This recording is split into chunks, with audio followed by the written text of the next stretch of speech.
Sikh24.com ਵੇਖ ਰਹੇ ਸਾਰੇ ਦਰਸ਼ਕਾਂ ਦਾ ਸਵਾਗਤ। ਤੀਜੇ ਘੱਲੂਘਾਰੇ ਦੇ ਬਾਬਤ ਤੁਹਾਡੇ ਨਾਲ ਗੱਲਬਾਤ ਦੀ ਲੜੀ ਸ਼ੁਰੂ ਕਰਨ ਜਾ ਰਹੇ ਹਾਂ। ਮੇਰੇ ਨਾਲ ਸਰਦਾਰ ਭਗਵਾਨ ਸਿੰਘ ਹਾਜ਼ਰ ਨੇ। ਸਰਦਾਰ ਭਗਵਾਨ ਸਿੰਘ ਹੁਣੀ ਜੂਨ 1984 ਦੇ ਹਮਲੇ ਦੇ ਦੌਰਾਨ ਦਰਬਾਰ ਸਾਹਿਬ ਦੇ ਵਿੱਚ ਹਾਜ਼ਰ ਸਨ। ਉਸ ਤੋਂ ਉਪਰੰਤ ਜਿਹੜੀਆਂ ਸਿੱਖਾਂ ਦੀਆਂ ਉੱਥੋਂ ਗ੍ਰਿਫਤਾਰੀਆਂ ਹੋਈਆਂ, 300 ਤੋਂ ਵਧੇਰੇ ਸਿੱਖਾਂ ਦੀਆਂ ਗ੍ਰਿਫਤਾਰੀਆਂ ਹੋਈਆਂ, ਉਹਨਾਂ ਦੇ ਵਿੱਚ ਗ੍ਰਿਫਤਾਰ ਕੀਤੇ ਗਏ ਅਤੇ ਵੱਖ-ਵੱਖ ਜੇਲ੍ਹਾਂ 'ਚੋਂ ਹੁੰਦੇ ਹੋਏ ਤੇ ਇਹ ਜੋਧਪੁਰ ਜੇਲ੍ਹ ਪਹੁੰਚੇ। ਕਈ ਲੰਮੇ ਸਾਲਾਂ ਦਾ ਸੰਘਰਸ਼ ਇਹਨਾਂ ਦਾ ਰਿਹਾ। ਇਹ ਸਾਰੀਆਂ ਗੱਲਾਂ ਇਹਨਾਂ ਤੋਂ ਆਪਾਂ ਜਾਣਨੀਆਂ ਨੇ ਅਤੇ ਖਾਸ ਕਰਕੇ ਜਿਹੜੀ ਸਾਡੀ ਕੋਸ਼ਿਸ਼ ਆ ਕਿ ਜੂਨ 1984 ਦੇ ਦੌਰਾਨ ਜਦੋਂ ਹਮਲਾ ਹੋ ਰਿਹਾ ਸੀ, ਭਾਰਤੀ ਫੌਜ ਵੱਲੋਂ, ਭਾਰਤ ਸਰਕਾਰ ਵੱਲੋਂ ਦਰਬਾਰ ਸਾਹਿਬ 'ਤੇ ਹਮਲਾ ਕੀਤਾ ਗਿਆ। ਦਰਬਾਰ ਸਾਹਿਬ ਦੇ ਹਮਲੇ ਦੇ ਦੌਰਾਨ ਸ੍ਰੀ ਅਕਾਲ ਤਖ਼ਤ ਸਾਹਿਬ ਨੂੰ ਟੈਂਕਾਂ ਤੋਪਾਂ ਦੇ ਨਾਲ ਢਾਹ ਢੇਰੀ ਕਰ ਦਿੱਤਾ ਗਿਆ। ਅਣਗਿਣਤ ਸਿੱਖਾਂ ਦੀਆਂ ਸ਼ਹਾਦਤਾਂ ਹੋਈਆਂ। ਇਹ ਸਾਰੀਆਂ ਗੱਲਾਂ ਜੋ ਇੱਕ ਚਸ਼ਮਦੀਦ ਦੇ ਵਜੋਂ ਇਹ ਜਾਣਦੇ ਨੇ, ਅਸੀਂ ਉਹਨਾਂ ਤੋਂ ਇਹ ਤੱਥ ਦੇ ਰੂਪ ਦੇ ਵਿੱਚ ਸਦਾ ਲਈ ਕੌਮ ਵਾਸਤੇ ਸਾਂਭਣਾ ਚਾਹੁੰਦੇ ਹਾਂ। ਸੋ ਇਹ ਜਿਹੜੀ ਗੱਲਬਾਤ ਆ ਇੱਥੇ ਸ਼ੁਰੂ ਕਰਦਿਆਂ ਹੋਇਆਂ ਸਰਦਾਰ ਭਗਵਾਨ ਸਿੰਘ ਹੁਣਾਂ ਨੂੰ ਗੱਲਬਾਤ 'ਚ ਸੱਦਾ ਦੇਣਾ। ਸਭ ਤੋਂ ਪਹਿਲਾਂ ਗੁਰੂ ਸਾਹਿਬ ਮਹਾਰਾਜ ਦੀ ਬਖਸ਼ੀ ਹੋਈ ਫਤਿਹ ਗਜਾਈਏ। ਵਾਹਿਗੁਰੂ ਜੀ ਕਾ ਖਾਲਸਾ, ਵਾਹਿਗੁਰੂ ਜੀ ਕੀ ਫਤਿਹ। ਵਾਹਿਗੁਰੂ ਜੀ ਕਾ ਖਾਲਸਾ, ਵਾਹਿਗੁਰੂ ਜੀ ਕੀ ਫਤਿਹ ਜੀ। ਸਰਦਾਰ ਭਗਵਾਨ ਸਿੰਘ ਜੀ, ਤੁਹਾਡਾ ਗੱਲਬਾਤ ਦੇ ਵਿੱਚ ਸਵਾਗਤ ਆ।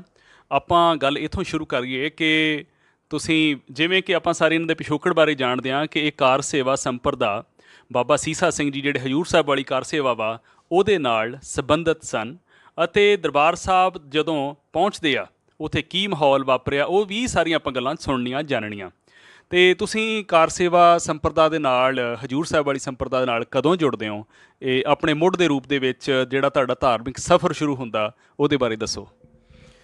ਮੇਰੀ ਜਿਹੜੀ ਮੈਂ 10+2 ਕਰਨ ਤੋਂ ਬਾਅਦ 10+1 ਹੀ ਕੀਤੀ ਹੈ ਜੇ ਮੈਂ, ਅਤੇ ਪੰਜਾਬ ਆ ਗਿਆ ਸਾਂ ਅਤੇ ਪੰਜਾਬ ਤੋਂ ਬਾਅਦ ਮੈਂ ਚਲਾ ਗਿਆ ਸੇਵਾ 'ਤੇ ਗੁਰੂ ਕੇ ਬਾਗ। ਉੱਥੇ ਬਾਬਾ ਹਜ਼ਾਰਾ ਸਿੰਘ ਜੀ ਹੁੰਦੇ ਸਨ। ਇਹ ਡੇਰਾ ਜਿਹੜਾ ਸੀ ਇਹ ਬਾਬਾ ਸੰਤ ਬਾਬਾ ਜੀਵਨ ਸਿੰਘ, ਬਾਬਾ ਦਲੀਪ ਸਿੰਘ ਜੀ ਦੇ ਨਾਂ 'ਤੇ ਚੱਲਦਾ ਸੀ, ਤਰਨਤਾਰਨ ਵਾਲਾ। ਅਤੇ ਉੱਥੋਂ ਸਾਨੂੰ ਬਾਬਾ ਹਜ਼ਾਰਾ ਸਿੰਘ ਜੀ ਨੇ 3 ਮਹੀਨੇ ਅਤੇ 5 ਦਿਨ ਵਾਸਤੇ ਹਜ਼ੂਰ ਸਾਹਿਬ ਭੇਜਤਾ, ਇਹ 1979 ਦੇ ਵਿੱਚ। ਅਤੇ ਤੁਸੀਂ ਗੁਰੂ ਕੇ ਬਾਗ ਵਾਲੀ ਸੰਪਰਦਾ ਜਿਹੜੀ ਸੀ ਉਹਦੇ ਸੰਪਰਕ 'ਚ ਕਦੋਂ ਕੁ ਆਏ? ਉੱਥੋਂ ਸਾਡੇ ਪਿੰਡ ਉਹਨਾਂ ਦੀ ਸੇਵਾ ਆਉਂਦੀ ਹੁੰਦੀ ਸੀ ਬਾਬੇ ਹਜ਼ਾਰਾ ਸਿੰਘ ਦੀ, ਅਤੇ 8 ਦਿਨਾਂ ਵਾਸਤੇ ਉਹ ਲੈ ਕੇ ਜਾਂਦੇ ਹੁੰਦੇ ਸੀ ਸੇਵਾ ਪਿੰਡ ਦੇ ਵਿੱਚੋਂ ਸਿੰਘਾਂ। ਮਾਨਾ ਵਾਲਾ ਜੀ, ਮਾਨਾ ਵਾਲਾ ਜਿਹੜਾ ਅੰਮ੍ਰਿਤਸਰ ਦੇ ਕੋਲ, ਹਾਂ ਨਹੀਂ, ਜਿਹੜਾ ਲੋਪੋ ਕੇ ਚਗਾਵੇਂ ਵਾਲਾ। ਅਤੇ ਉੱਥੋਂ 5-7 ਦਿਨ ਅਜੇ ਹੋਏ ਸੀ ਸਾਨੂੰ ਉੱਥੇ ਸੇਵਾ ਕਰਦਿਆਂ ਨੂੰ ਗੁਰੂ ਕੇ ਬਾਗ। ਅਤੇ ਉਹਨਾਂ ਕਿਹਾ ਕਿ ਹਜ਼ੂਰ ਸਾਹਿਬ ਜਿਹੜੇ ਸਿੰਘ ਨੇ ਜਾਣਾ ਵਾ ਅਤੇ 3 ਮਹੀਨੇ 5 ਦਿਨਾਂ ਵਾਸਤੇ, ਅਤੇ ਅਸੀਂ ਉਹਨਾਂ ਦੀਆਂ ਟਿਕਟਾਂ ਕਟਾ ਦਿੰਦੇ ਹਾਂ। ਅਤੇ ਅਸੀਂ ਪਿੰਡ ਦਾ ਮੇਰੇ ਕੁਲਦੀਪ ਸਿੰਘ ਹੀ ਇੱਕ ਰਟੌਲਾਂ ਦਾ ਹੈਗਾ ਸੀ, ਸੁਖਦੇਵ ਸਿੰਘ ਸੁੱਖਾ, ਇੱਕ ਬਹਾਲ ਸਿੰਘ ਸੀ। ਅਸੀਂ 4 ਜਣੇ ਜਿਹੜੇ ਹੈਗੇ ਆ, ਅਤੇ ਹੋਰ ਬਾਕੀ ਸਿੰਘ ਵੀ ਨਾਲ ਗਏ ਉੱਥੋਂ ਹੀ ਤਰਨਤਾਰਨ ਆਏ, ਅਤੇ ਤਰਨਤਾਰਨੋਂ ਮੁੜ ਕੇ ਸਾਨੂੰ ਟਿਕਟਾਂ ਕਟਾ ਕੇ ਫਿਰ ਅੰਮ੍ਰਿਤਸਰੋਂ ਗੱਡੀ 'ਤੇ ਬਿਠਾ ਕੇ ਅਤੇ ਹਜ਼ੂਰ ਸਾਹਿਬ ਭੇਜ ਦਿੱਤਾ ਗਿਆ। ਹਜ਼ੂਰ ਸਾਹਿਬ ਫਿਰ ਜਾ ਕੇ ਕਿਵੇਂ ਦਾ ਮਾਹੌਲ ਲੱਗਾ ਅਤੇ ਉੱਥੇ ਕਿੰਨੇ ਚਿਰ ਲਈ ਟਿਕ ਗਏ ਹੋ? ਹਜ਼ੂਰ ਸਾਹਿਬ ਜਾ ਕੇ ਉਦੋਂ ਸੱਚਖੰਡ ਲੰਗਰ ਹਾਰ ਦੀ ਸੇਵਾ ਹੋਣੀ ਸੀ। ਤਖਤ ਜਿਹੜਾ ਵਾ ਹਜ਼ੂਰ ਸਾਹਿਬ ਵਾਲਾ, ਉਹਦੇ ਪਿਛਲੇ ਪਾਸੇ ਲੰਗਰ ਦੀ ਸੇਵਾ ਆਰੰਭ ਹੋਣੀ ਸੀ। ਜਦੋਂ ਅਸੀਂ ਗਏ ਹਾਂ ਅਤੇ 24 ਦਸੰਬਰ ਨੂੰ ਉਹਦਾ ਉਦਘਾਟਨ ਕੀਤਾ ਗਿਆ, ਅਤੇ ਬਾਬਿਆਂ ਨੇ ਕਿਹਾ ਕਿ ਉਦਘਾਟਨ ਕਿਹਨੇ ਕਰਨਾ ਵਾ, ਅਤੇ ਮੈਂ ਬੋਲ ਪਿਆ ਕਿ ਜਿਹੜਾ ਸੇਵਾ ਲਿਖਾਊਗਾ ਸਾਲ ਉਹਦਾ ਉਦਘਾਟਨ ਕਰਾ ਦਿਓ। ਉਹਨੇ ਕਿਹਾ ਕਿ ਨਹੀਂ, ਤੂੰ ਕਰੇਂਗਾ ਉਦਘਾਟਨ ਜਿਹੜਾ ਵਾ। ਮੈਂ ਕਿਹਾ ਨਹੀਂ, ਮੈਂ ਨਹੀਂ ਕਰਨਾ, ਮੈਂ 3 ਮਹੀਨੇ 5 ਦਿਨ ਵਾਸਤੇ ਆਇਆ। ਅਤੇ ਉਹ ਕਹਿੰਦੇ ਨਹੀਂ, ਹੁਣ ਤੂੰ ਕਿਹਾ ਵਾ ਅਤੇ ਤੂੰ ਹੀ ਕਰ ਉਦਘਾਟਨ ਇਹਦਾ। ਅਤੇ ਫਿਰ ਬਾਬਿਆਂ ਨੇ 3 ਮਹੀਨਾ 5 ਦਿਨਾਂ ਤੋਂ ਫਿਰ ਸਾਲ ਦੀ ਸੇਵਾ ਕਰਤੀ ਮੇਰੀ ਉੱਥੇ। ਬਾਅਦ 'ਚ ਫਿਰ ਸੇਵਾ ਚੱਲਦੀ ਰਹੀ। ਫਿਰ ਮੈਂ ਬਾਬਿਆਂ ਦਾ ਗੜਵਈ ਵੀ ਬਣਿਆ। ਬਾਬਿਆਂ ਦੇ ਨਾਲ ਮੈਂ ਪੂਰੇ ਹਿੰਦੁਸਤਾਨ ਦੇ ਵਿੱਚ ਬੰਬੇ, ਕਲਕੱਤਾ, ਨਾਗਪੁਰ, ਦਿੱਲੀ, ਪੰਜਾਬ ਬਹੁਤ ਥਾਵਾਂ 'ਤੇ ਗਿਆ। ਹਾਂ, ਬਾਬਾ ਸੀਸਾ ਸਿੰਘ ਦੇ ਨਾਲ ਅਗਰਾਈ ਵਾਸਤੇ ਮੈਂ ਜਾਂਦਾ ਰਿਹਾ ਉਦੋਂ ਵੀ। ਅੱਛਾ, ਉਸ ਤੋਂ ਬਾਅਦ ਫਿਰ ਗੱਲ ਆਪਾਂ ਸਿੱਧੇ ਇਸ ਥਾਂ 'ਤੇ ਆ ਜਾਈਏ। ਜਦੋਂ ਜੂਨ 84 ਦਾ ਹਮਲਾ ਹੁੰਦਾ ਅਤੇ ਪੰਥ ਦੇ ਵਿੱਚ ਕਈ ਤਰ੍ਹਾਂ ਦੀਆਂ ਘਟਨਾਵਾਂ ਜਿਹੜੀਆਂ ਸਾਹਮਣੇ ਆ ਰਹੀਆਂ ਸਨ। ਚਾਹੇ ਉਸ ਤੋਂ ਪਹਿਲਾਂ ਨਿਰੰਕਾਰੀ ਕਾਂਡ ਹੋਇਆ, ਫਿਰ ਲਾਲੇ ਜਗਤ ਨਾਰਾਇਣ ਦਾ ਕਤਲ, ਧਰਮਯੁੱਧ ਮੋਰਚਾ, ਉਸ ਦੀ ਸ਼ੁਰੂਆਤ ਹੋਣੀ, ਅਤੇ ਇਹ ਸਾਰੀਆਂ ਗੱਲਾਂ ਤੁਹਾਡੇ ਤੱਕ ਹਜ਼ੂਰ ਸਾਹਿਬ ਰਹਿੰਦਿਆਂ ਪਹੁੰਚ ਰਹੀਆਂ ਸਨ? ਨਹੀਂ, ਜਿਹੜਾ ਨਿਰੰਕਾਰੀ ਵਾਲਾ ਜਿਹੜਾ ਕਾਂਡ ਹੋਇਆ ਨਾ 1978 ਦੇ ਵਿੱਚ ਵਿਸਾਖੀ ਵਾਲੇ ਦਿਨ, ਉਦੋਂ ਮੈਂ ਪਿੰਡ ਹੀ ਸਾਂ। ਅਤੇ ਪਿੰਡ ਸਾਡੇ ਪਿੰਡੋਂ ਕਾਫੀ, ਮੈਂ ਨਹੀਂ ਆਇਆ ਸਾਂ ਦਰਬਾਰ ਸਾਹਿਬ ਵਿਸਾਖੀ ਵਾਲੇ ਦਿਨ, ਤੇ ਜਦੋਂ ਸ਼ਾਮਾਂ ਨੂੰ ਮਤਲਬ ਰੇਡੀਓ ਤੇ ਜਾਂ ਦੂਜੇ ਦਿਨ ਅਖਬਾਰਾਂ 'ਚ ਖਬਰਾਂ ਆਈਆਂ ਜਿਸ ਤਰ੍ਹਾਂ, ਤੇ ਇਹ ਤੋਂ ਪਤਾ ਲੱਗਾ ਸੀ ਕਿ ਉਦੋਂ ਇਹਨੇ 13 ਕੁ ਸਿੰਘ ਆਪਣੇ ਸੀ ਤੇ ਕੁਛ ਇੱਕ ਦੋ ਜਿਹੜੇ ਸੀ ਉੱਥੋਂ ਕੋਈ ਰਕਸ਼ੇ ਵਾਲਾ ਸੀ, ਇੱਕ ਦੋ ਸਿੰਘ ਉਤਰਾ ਮਤਲਬ ਕਿ ਉੱਥੇ 15-16 ਬੰਦੇ ਚੜ੍ਹਾਈ ਕਰ ਗਏ ਸਨ। 13 ਸਿੰਘ ਤਾਂ ਆਪਣੇ ਸ਼ਹੀਦ ਹੋਏ ਤੇ 3-4 ਹੋਰ ਵੀ ਉੱਥੇ ਮਤਲਬ ਕਿ ਮਾਰੇ ਗਏ ਬੰਦੇ ਉੱਥੇ। ਤੇ ਇਸ ਤੋਂ ਬਾਅਦ ਮੈਂ ਅਗਲੀ ਗੱਲ ਜਾਣਨਾ ਚਾਹੁੰਦਾ ਕਿ ਫਿਰ ਘਟਨਾਵਾਂ ਦਾ ਇੱਕ ਦੌਰ ਸ਼ੁਰੂ ਹੋਇਆ, ਚਾਹੇ ਉਹ ਨਿਰੰਕਾਰੀਆਂ ਨੂੰ ਪੰਥ ਵੱਲੋਂ ਸਜ਼ਾਵਾਂ ਵੀ ਦਿੱਤੀਆਂ ਗਈਆਂ ਜਾਂ ਕੁਝ ਹੋਰ ਵੀ। ਮੈਂ ਉਹਨਾਂ ਘਟਨਾਵਾਂ ਬਾਰੇ ਜਾਣਨਾ ਚਾਹੁੰਦਾ ਕਿ ਕੀ ਤੁਹਾਡੇ ਕੰਨਾਂ ਤੱਕ ਉਹ ਖਬਰਾਂ ਪਹੁੰਚ ਰਹੀਆਂ ਸਨ ਜਾਂ ਤੁਸੀਂ ਉਸ ਗੱਲਾਂ ਨਾਲ ਜੁੜ ਚੁੱਕੇ ਸੀ? ਨਹੀਂ, ਸਾਨੂੰ ਇਹਨਾਂ ਕੋਈ ਗੱਲਬਾਤ ਨਹੀਂ ਸਾਡੀ। ਤੇ ਕਾਰ ਸਿਆ ਵਾ ਤੇ ਮੈਂ ਤਾਂ 79 ਦੇ ਵਿੱਚ ਜਾਂਦਾ ਉੱਥੇ ਹਜ਼ੂਰ ਸਾਹਿਬ, ਤੇ ਉਹ ਘਟਨਾ ਜ਼ਰੂਰ ਸਾਡੇ ਹੈਗੀ ਸੀ ਦਿਮਾਗ ਦੇ ਵਿੱਚ ਕਿ ਉੱਥੇ ਇੰਨੇ ਬੰਦੇ ਸ਼ਹੀਦ ਹੋ ਗਏ ਆ, ਤੇ ਉਦੋਂ ਕੋਈ ਗੱਲਬਾਤ ਨਹੀਂ ਸੀ ਸਾਡੀ ਹੋਈ। ਉਦੋਂ ਜਦੋਂ ਫਿਰ ਸੰਤਾਂ ਦੀਆਂ ਸਪੀਚਾਂ ਆਉਣ ਲੱਗ ਪਈਆਂ, ਟੇਪ ਰਿਕਾਰਡਾਂ ਆਉਣ ਲੱਗ ਪਈਆਂ ਸੰਤਾਂ ਦੀਆਂ, ਤੇ ਮੈਂ ਬਾਬੇ ਨਾਲ ਜਾਂਦਾ ਹੁੰਦਾ, ਸਾਡੇ ਕੋਲ ਬੱਸ ਹੁੰਦੀ ਸੀ, 3-4 ਗੱਡੀਆਂ ਸੀ, ਜਿਸ ਤਰ੍ਹਾਂ ਇੱਕ ਜੀਪ ਹੈਗੀ ਸੀ, ਇੱਕ ਬੰਬੇ ਤੋਂ ਇੱਕ ਨਰਿੰਦਰ ਸਿੰਘ ਨੇ ਦਿੱਤੀ ਸੀ ਛੋਟੀ ਜੀ, ਜਿਸ ਤਰ੍ਹਾਂ ਐਂਬੂਲੈਂਸ ਹੁੰਦੀ ਆ ਉਸ ਤਰ੍ਹਾਂ ਦੀ ਬਣਾ ਕੇ ਗੱਡੀ, ਤੇ ਉਹਦੇ ਵਿੱਚ ਟੈਪ ਰਿਕਾਰਡਰ ਹੁੰਦਾ ਸੀ। ਤੇ ਹੋਰ ਕੋਈ ਲਾਉਂਦੇ ਨਾ ਹੁੰਦੇ, ਜਾਂ ਤਾਂ ਸ਼ਬਦ ਲਾਉਂਦੇ ਹਾਂ ਜਾਂ ਭਾਈ ਗਿਆਨੀ ਮਸਕੀਨ ਸਿੰਘ ਦੀ ਕਥਾ ਲਾਉਂਦੇ ਸਾਂ, ਤੇ ਜਾਂ ਫਿਰ ਸੰਤਾਂ ਵਾਲੀਆਂ ਕੈਸਟਾਂ ਪਰ ਵੱਜਦੀਆਂ ਰਹਿੰਦੀਆਂ ਸੀ, ਤੇ ਉਤੋਂ ਫਿਰ ਸਾਨੂੰ ਪਤਾ ਲੱਗਦਾ ਰਹਿੰਦਾ ਸੀ। ਇਹ ਗੱਲ ਕੋਈ 82 ਦੀ ਹੋਊਗੀ ਕਿ ਸੰਤ ਜਰਨੈਲ ਸਿੰਘ ਜੀ ਦੀਆਂ ਕੈਸਟਾਂ ਤੁਹਾਡੇ ਤੱਕ ਪਹੁੰਚਣ ਲੱਗ ਪਈਆਂ? ਨਹੀਂ, ਪਹਿਲੋਂ ਦੀਆਂ ਕੈਸਟਾਂ ਵੀ ਜਾਣ ਲੱਗ ਪਈਆਂ ਸੀ ਉਹਨਾਂ ਦੀਆਂ, 80-81 ਦੇ 80 'ਚ ਜਾਣ ਲੱਗ ਪਈਆਂ ਕੈਸਟਾਂ, ਤੇ ਉਹਨਾਂ ਦੀਆਂ ਨਿਰੰਕਾਰੀ ਕਾਂਡ ਹੋਣ ਤੋਂ ਬਾਅਦ ਸੰਤਾਂ ਦੀਆਂ ਇਹ ਸਪੀਚਾਂ ਜਿਹੜੀਆਂ ਨੇ ਆਮ ਲੋਕਾਂ 'ਚ ਮਤਲਬ ਕਿ ਕੈਸਟਾਂ ਬਣਨ ਲੱਗ ਪਈਆਂ ਸੀ ਉਦੋਂ। ਸਾਨੂੰ ਸੁਣਨ ਵਾਲੇ ਸੱਜਣਾ ਤੱਕ ਅਸੀਂ ਇਹ ਗੱਲ ਨੂੰ ਪਹੁੰਚਾਉਣਾ ਚਾਹੁੰਦੇ ਹਾਂ, ਕਿਉਂਕਿ ਅੱਜ ਵੀ ਇੰਟਰਨੈਟ ਦੇ ਉੱਤੇ ਸੰਤ ਜਰਨੈਲ ਸਿੰਘ ਜੀ ਦੀਆਂ ਸਪੀਚਾਂ ਤਕਰੀਬਨ ਮਿਲਦੀਆਂ, ਤੇ ਕਿਉਂਕਿ ਉਸ ਸਮੇਂ ਦੌਰਾਨ ਅੱਜ ਵਰਗੀ ਤਕਨੀਕ ਨਹੀਂ ਸੀ ਜਿਵੇਂ ਕਿ ਅੱਜ ਆਪਾਂ ਇੰਟਰਨੈਟ ਦੇ ਮਾਧਿਅਮ ਦੇ ਰਾਹੀਂ ਗੱਲ ਕਰ ਰਹੇ ਹਾਂ ਤੇ ਤੁਸੀਂ ਸੁਣ ਰਹੇ ਹੋ। ਇਹ ਗੱਲਾਂ ਜਾਣਨੀਆਂ ਬੜੀਆਂ ਜ਼ਰੂਰੀ ਨੇ, ਕਿਉਂਕਿ ਉਹ ਜ਼ਮਾਨਾ ਸੀ ਰੇਡੀਓ ਦਾ, ਬਲੈਕ ਐਂਡ ਵਾਈਟ ਟੀਵੀ ਦਾ ਜਾਂ ਫਿਰ ਟੇਪ ਰਿਕਾਰਡਰ ਦਾ। ਤੇ ਇਹ ਸੰਤ ਜਰਨੈਲ ਸਿੰਘ ਜੀ ਦੀ ਇੱਕ ਵਾਰ ਜਿਹੜੀ ਕੈਸੇਟ ਭਰ ਲਈ ਜਾਂਦੀ ਸੀ ਟੇਪ ਰਿਕਾਰਡ ਦੇ ਵਿੱਚ, ਫਿਰ ਅੱਗੇ ਕਾਪੀਆਂ ਕਰ ਕਰਕੇ ਅੱਗੇ ਸਿੱਖ ਸੰਗਤ ਤੱਕ ਪਹੁੰਚਦੀਆਂ ਸਨ। ਇਹ ਜਿਹੜੀਆਂ ਸੰਤਾਂ ਦੀਆਂ ਕੈਸਟਾਂ ਸਨ, ਇਹ ਕਿਤੇ ਬਾਜ਼ਾਰਾਂ 'ਚ ਵਿਕਿਆ ਕਰਦੀਆਂ ਸੀ? ਇਹ ਜਿਸ ਤਰ੍ਹਾਂ ਵੀ ਧਾਰਮਿਕ ਸਥਾਨ ਆ, ਦਰਬਾਰ ਸਾਹਿਬ ਮਹਿਤੇ ਤੋਂ ਜ਼ਿਆਦਾ ਵਿਕਦੀਆਂ ਸਨ, ਤੇ ਬਾਕੀ ਦਰਬਾਰ ਸਾਹਿਬ ਦੇ ਲਾਗੇ ਚਾਗੇ ਦੁਕਾਨਾਂ ਵਾਲੇ ਉਹ ਵੇਚਦੇ ਸੀ, ਜਾਂ ਹਜ਼ੂਰ ਸਾਹਿਬ ਜਿਹੜੇ ਬੰਦੇ ਉੱਥੇ ਹੁੰਦੇ ਸੀ ਜਿਸ ਤਰ੍ਹਾਂ ਕਿਰਪਾਨਾਂ ਵੇਚਦੇ ਆ, ਕੜੇ ਵੇਚਦੇ ਆ, ਉਹ ਤਾਂ ਕੈਸਟਾਂ ਦੀਆਂ ਦੁਕਾਨਾਂ ਵੀ ਹੁੰਦੀਆਂ ਸਨ। ਉਹ ਟੀ ਸੀਰੀਜ਼ ਵਾਲੀਆਂ ਜਿਹੜੇ ਡੱਬੀ ਜੀ ਵਾਲੀਆਂ ਹੁੰਦੀਆਂ ਕੈਸਟਾਂ ਨਾ, ਉਹ ਵਾਲੀਆਂ ਹੁੰਦੀਆਂ ਸੀ, ਤੇ ਉਹ ਪਹੁੰਚਦੀਆਂ ਸਨ ਉੱਥੇ ਉਸ ਤਰਜ ਦੀਆਂ। ਹਾਂਜੀ ਹਾਂਜੀ। ਇਹ ਤੇ ਜਦੋਂ ਸੰਤ ਆਪਣੇ 9 ਸਤੰਬਰ ਨੂੰ ਲਾਲਾ ਜਗਤ ਨਾਰਾਇਣ ਦਾ ਕਾਂਡ ਹੁੰਦਾ ਵਾ ਲੁਧਿਆਣੇ 1981 ਦੇ ਵਿੱਚ, ਤੇ 12 ਤਰੀਕ ਨੂੰ ਸੰਤ ਮੇਰੇ ਖਿਆਲ ਚੰਦੋ ਕਲਾਂ ਸੀ, ਤੇ ਉੱਥੇ ਪੁਲਿਸ ਪਹੁੰਚ ਜਾਂਦੀ ਆ ਸੰਤਾਂ ਨੂੰ ਅਰੈਸਟ ਕਰਨ ਵਾਸਤੇ। 14 ਨੂੰ ਸੰਤ ਇੱਥੇ ਪਹੁੰਚ ਜਾਂਦੇ ਆ ਆਪਣੇ ਮਹਿਤੇ, ਤੇ ਇਹਨਾਂ ਨੂੰ 16 ਤਰੀਕ ਨੂੰ ਸ਼ਾਇਦ ਉਹ ਵਾਰੰਟ ਜਿਹੜੇ ਆ ਸੰਤਾਂ ਨੂੰ ਦਿੱਤੇ ਜਾਂਦੇ ਆ ਗ੍ਰਿਫਤਾਰੀ ਵਾਲੇ, ਤੇ ਸੰਤ ਐਲਾਨ ਕਰ ਦਿੰਦੇ ਆ ਕਿ 20 ਤਰੀਕ ਨੂੰ ਮੈਂ ਮਤਲਬ ਕਿ ਗ੍ਰਿਫਤਾਰੀ ਦਊਂਗਾ, ਤੇ 20 ਤਰੀਕ ਨੂੰ ਸੰਤ ਉੱਥੇ ਗ੍ਰਿਫਤਾਰੀ ਦੇ ਦਿੰਦੇ ਨੇ। ਇਹ ਸਾਰੀਆਂ ਕੈਸਟਾਂ ਮਤਲਬ ਲੋਕਾਂ ਦੇ ਵਿੱਚ ਆਉਣ ਲੱਗ ਪਈਆਂ ਸੀ ਉਦੋਂ ਅਸੀਂ ਆਏ ਨਹੀਂ ਆ ਇੱਥੇ, ਅਸੀਂ ਉੱਥੇ ਹੀ ਹਾਂ ਉਦੋਂ। ਇਹ ਸਾਰੀਆਂ ਦੇ ਕੈਸਟਾਂ 'ਚ ਆਉਣ ਲੱਗ ਪਈਆਂ ਸਨ। ਸਿੱਧੇ ਤੌਰ 'ਤੇ ਸਿੱਖ ਸੰਘਰਸ਼ ਨਾਲ ਤੁਹਾਡਾ ਰਾਬਤਾ ਕਦੋਂ ਬਣਿਆ? ਸਿੱਖ ਸੰਘਰਸ਼ ਨਾਲ ਤੇ ਸਾਡਾ ਰਾਬਤਾ ਜਦੋਂ ਅਸੀਂ ਇੱਥੋਂ ਬਹੁਤ ਸਾਰੇ ਸਿੰਘ ਸਾਡੇ ਕੋਲ ਜਾਂਦੇ ਹੁੰਦੇ ਸੀ ਟਕਸਾਲ ਦੇ, ਭਾਈ ਦਲਬੀਰ ਸੋਹਣੀ, ਭਾਈ ਦਲਬੀਰ ਸਿੰਘ ਅਭਿਆਸੀ, ਇਹ ਕਾਫੀ ਚਿਰ ਉੱਥੇ ਸਾਡੇ ਕੋਲ ਰਹਿੰਦੇ ਹੁੰਦੇ ਸਨ, ਤੇ ਇਹਨਾਂ ਤੋਂ ਵੀ ਪਤਾ ਲੱਗਣ ਲੱਗ ਪਈਆਂ। ਜ਼ਿਆਦਾ ਕੈਸਟਾਂ ਤੋਂ ਹੀ ਪਤਾ ਲੱਗਦਾ ਸੀ ਕਿ ਉੱਥੇ ਕੀ ਮਾਹੌਲ ਆ, ਕਿਸ ਤਰ੍ਹਾਂ ਦਾ ਵਾ ਸਾਰਾ ਕੁਛ। ਪਰ ਜਿਹੜੇ ਸਿੱਧੇ ਤੌਰ 'ਤੇ ਜੁੜਦੇ ਹਾਂ, ਇਹ ਮੈਂ ਤਰਨਤਾਰਨ ਆਉਣਾ ਵਾਂ, ਬਾਬਿਆਂ ਦੀ ਤਬੀਅਤ ਠੀਕ ਨਹੀਂ, ਬਾਬਾ ਹਰੀ ਸਿੰਘ ਹੋਣਾ ਦੀ, ਤੇ ਬਾਬੇ ਸੀਸਾ ਸਿੰਘ ਨਾਲ ਆਉਣਾ ਮੈਂ। ਬਾਬਾ ਹਰੀ ਸਿੰਘ ਬਾਰੇ ਥੋੜ੍ਹਾ ਜਿਹਾ ਦੱਸ ਦਿਓ, ਕੌਣ ਸਨ? ਬਾਬਾ ਹਰੀ ਸਿੰਘ ਜੀ ਸਨ, ਜਿਸ ਤਰ੍ਹਾਂ ਕਾਰ ਸੇਵਾ ਵਾਲੇ ਦੀ ਮੇਨ ਕਾਰ ਸੇਵਾ ਬਾਬਾ ਗੁਰਮੁਖ ਸਿੰਘ ਤੋਂ ਚਾਲੂ ਹੁੰਦੀ ਆ। ਬਾਬਾ ਗੁਰਮੁਖ ਸਿੰਘ, ਬਾਬਾ ਸਾਧੂ ਸਿੰਘ, ਬਾਬਾ ਝੰਡਾ ਸਿੰਘ, ਇਹਨਾਂ ਤੋਂ ਬਾਅਦ ਫਿਰ ਅੱਗੇ ਜਿਹੜਾ ਡੇਰੇ ਦੀ ਆ, ਜਿਸ ਤਰ੍ਹਾਂ ਬਾਬਾ ਜੀਵਨ ਸਿੰਘ, ਬਾਬਾ ਦਲੀਪ ਸਿੰਘ, ਉਹਨਾਂ ਦੀ ਸੰਪਰਦਾ ਦੇ ਅਗਲੇ ਮੁਖੀ ਜਿਹੜੇ ਸਨ ਉਹ ਸਨ ਬਾਬਾ ਹਰੀ ਸਿੰਘ ਜੀ। ਉਹਨਾਂ ਤੋਂ ਅਗਲੇ ਜਿਹੜੀ ਪੀੜ੍ਹੀ ਆ ਉਹਨਾਂ 'ਚ ਆਉਂਦੇ ਸੀ ਬਾਬਾ ਜਗਤਾਰ ਸਿੰਘ ਤੇ ਬਾਬਾ ਸੀਸਾ ਸਿੰਘ। ਇਹਨਾਂ ਦੀਆਂ ਸੰਪਰਦਾਵਾਂ ਫਿਰ ਵੱਖੋ ਵੱਖਰੀਆਂ ਹੋ ਗਈਆਂ। ਜਿਸ ਤਰ੍ਹਾਂ ਇਹ ਇੱਕ ਬਾਬਾ ਹਰਬੰਸ ਸਿੰਘ ਦਿੱਲੀ ਵਾਲੇ ਬਾਬਾ ਗੁਰਮੁਖ ਸਿੰਘ ਤੋਂ ਬਾਅਦ ਉਧਰ ਚਲੇ ਗਏ। ਇੱਕ ਜਿਹੜੀ ਆ ਖਡੂਰ ਸਾਹਿਬ ਵਾਲੀ ਆ, ਇਹ ਬਾਬਾ ਉੱਤਮ ਸਿੰਘ ਹੋਣਾ ਕੋਲ ਚਲੀ ਗਈ। ਅਤੇ ਤਰਨਤਾਰਨ ਵਾਲੀ ਜਿਹੜੀ ਇਹ ਬਾਬਾ ਹਰੀ ਸਿੰਘ ਜੀ ਦੀ, ਜਿਹੜੇ ਬਾਬਾ ਹੁਣ ਬਾਬਾ ਜਗਤਾਰ ਸਿੰਘ ਜੀ ਨੇ ਉਹਨਾਂ ਦੇ ਮੁਖੀ ਜਿਹੜੇ ਨੇ ਉੱਥੇ, ਅਤੇ ਬਾਬਾ ਸੀਸਾ ਸਿੰਘ ਦੇ ਥਾਂ 'ਤੇ ਜਿਹੜੇ ਨੇ ਉਹ ਬਾਬਾ ਨਿੰਦਰ ਸਿੰਘ ਅਤੇ ਬਾਬਾ ਬਲਵਿੰਦਰ ਸਿੰਘ ਜੀ ਨੇ ਹੁਣ। ਹਾਂਜੀ। ਅੱਛਾ, ਫਿਰ ਇਸ ਤੋਂ ਅੱਗੇ ਤੁਸੀਂ ਜਦੋਂ ਪਹੁੰਚਦੇ ਹੋ ਤਰਨਤਾਰਨ ਸਾਹਿਬ, ਜਦੋਂ ਦੱਸਿਆ ਕਿ ਬਾਬਾ ਜੀ ਹੁਣਾਂ ਦੀ ਸਿਹਤ ਨਹੀਂ ਸੀ ਰਾਜੀ, ਉਦੋਂ ਫਿਰ ਕੀ ਤੁਹਾਡੇ ਧਿਆਨ 'ਚ ਆਇਆ? ਇੱਥੇ ਦੋ ਬਹੁਤ ਬਜ਼ੁਰਗ ਸਨ, ਚੀਮੇ ਪਿੰਡ ਦੇ ਡਾਕਟਰ ਸਨ ਹੋਮਿਓਪੈਥੀ, ਉਹ ਬਾਬਿਆਂ ਦਾ ਇਲਾਜ ਕਰ ਰਹੇ ਸਨ ਡੇਰੇ ਦੇ ਵਿੱਚ ਹੀ, ਬਾਬਾ ਹਰੀ ਸਿੰਘ ਦਾ। ਅਤੇ ਉਹਨਾਂ ਦੇ ਮੂਡ ਜਿਸ ਤਰ੍ਹਾਂ ਹੁੰਦਾ ਵਾ ਬਾਬਿਆਂ ਦਾ, ਵਿਚਾਰ ਆਏ ਕਿ ਮੈਂ ਸੰਤ ਜਰਨੈਲ ਸਿੰਘ ਨੂੰ ਮਿਲਣਾ ਚਾਹੁੰਦਾ। ਅਤੇ ਉੱਥੇ ਡਰਾਈਵਰ ਹੁੰਦਾ ਸੀ, ਅਤੇ ਉਹਨੇ ਕਿਹਾ ਕਿ ਬਾਬਿਆਂ ਕਿਹਾ ਕਿ ਅੱਜ ਭਗਵਾਨ ਨੂੰ ਨਾਲ ਲੈ ਜਾਓ ਅਤੇ ਤੁਸੀਂ ਸੁਣਾ ਦੇ ਆਓ ਜਾ ਕੇ। ਉਦੋਂ ਮੋਰਚਾ ਜੇ ਲੱਗਾ ਨਹੀਂ ਸੀ, ਅਤੇ ਅਸੀਂ ਚਲੇ ਗਏ ਮਹਿਤੇ। ਉਦੋਂ ਸੰਤ ਰਿਹਾ ਹੋ ਚੁੱਕੇ ਸਨ। ਮਤਲਬ 1981 ਦੀ ਗੱਲ ਹੈ?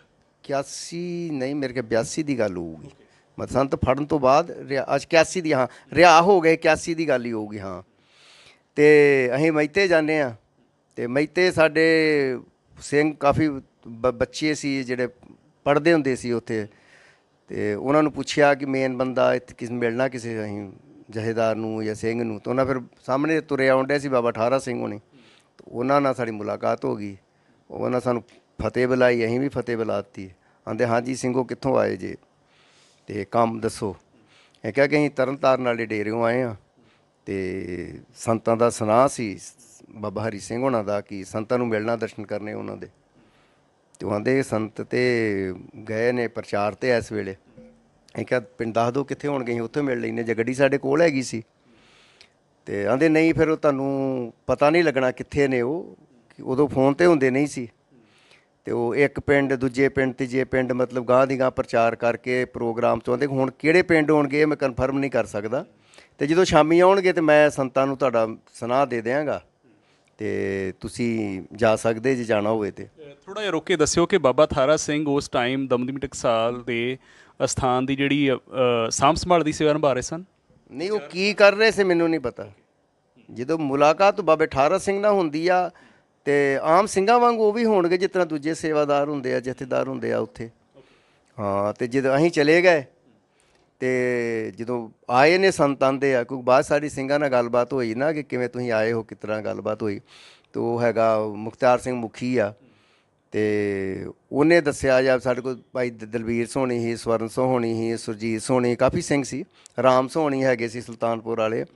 ਅਤੇ ਅਸੀਂ ਕਿਹਾ ਕਿ ਅਸੀਂ ਉੱਥੇ ਆਏ ਹਾਂ ਇੱਕ ਵਾਰੀ ਮੈਸੇਜ ਦੇਣ ਵਾਸਤੇ ਸੰਤਾਂ ਨੂੰ, ਅਤੇ ਸੰਤ ਬਾਬਾ ਠਾਰਾ ਸਿੰਘ ਨੇ ਮਿਲਿਆ ਦੇ ਹਾਂ ਜਾਂ ਆਏ ਹਾਂ 9, 9:30 ਵਜੇ ਉਦੋਂ। ਅਤੇ ਸਾਰੇ ਭੱਜ ਕੇ, ਜਦ ਥੱਕੇ ਹਾਰੇ ਹੁੰਦੇ ਸੀ ਸਾਰੇ, ਪ੍ਰਚਾਰ ਕਰਨ ਜਾਂਦੇ ਸੀ, ਅਤੇ ਭੱਜ ਕੇ ਆਪਣੇ ਆਸਨਾਂ ਵੱਲ ਹੀ ਜਾਣਾ ਹੁੰਦਾ ਸੀ। ਪ੍ਰਸ਼ਾਦਾ ਛਕਿਆ ਹੁੰਦਾ ਠੀਕ ਨੇ, ਛੱਕ ਕੇ ਤੇ ਜਾਣਾ ਹੁੰਦਾ ਸੀ। ਅਤੇ ਜਦੋਂ ਬਾਬੇ ਠਾਰਾ ਸਿੰਘ ਨੇ ਜਾ ਕੇ ਸੰਤਾਂ ਨੂੰ ਕਿਹਾ ਕਿ ਕੋਈ 2 ਸਿੰਘ ਆਏ ਸੀ ਇੱਥੋਂ ਤਰਨਤਾਰਨ ਤੋਂ, ਸੰਤ ਦਮਦਮੀ ਟਕਸਾਲ ਦੇ, ਇਹ ਤੋਂ ਪਹਿਲੋਂ ਬਾਬਾ ਗੁਰਬਚਨ ਸਿੰਘ ਹੋਣੀ ਹੋਏ ਆ, ਬਾਬਾ ਕਰਤਾਰ ਸਿੰਘ ਜੀ ਹੋਏ ਆ, ਉਹ ਕਾਰਸਿਆ ਵਾਲਿਆਂ ਦਾ, ਬਾਬੇ ਜੀਵਨ ਸਿੰਘ ਦਾ, ਬਾਬੇ ਖੜਕ ਸਿੰਘ ਹੋਣਾ ਦਾ ਕਾਫੀ ਮਤਲਬ ਸਤਿਕਾਰ ਕਰਿਆ ਕਰਦੇ ਸਨ ਇਹਨਾਂ ਦਾ।